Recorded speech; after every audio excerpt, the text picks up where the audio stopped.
Siguro ay hindi niya lang alam ang iyong tunay na halaga.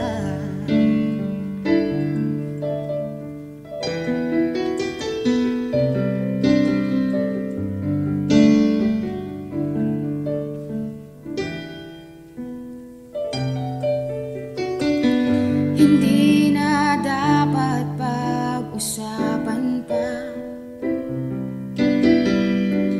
Napapago na rin sa kakasalita.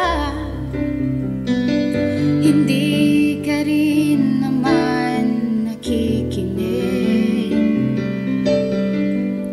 Kahit sobrang pagod na ang aking bibig sa mga payo kong di mo pinapansin. Akala mo'y nakikinig, di rin naman tatanggapin. Sa libo-libong pagkakataon na tayo'y nagkasama, iilang ulit pa lang kitang nakitang masaya.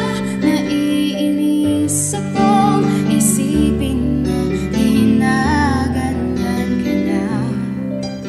Siguro ay hindi niya lang alam ang iyong tunay na halaga.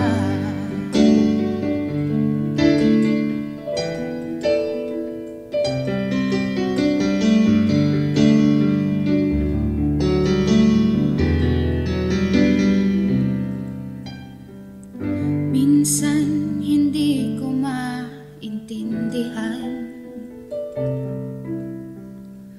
Parang ang buhay natin ay napagtitripan. Medyo malabo yata ang mundo.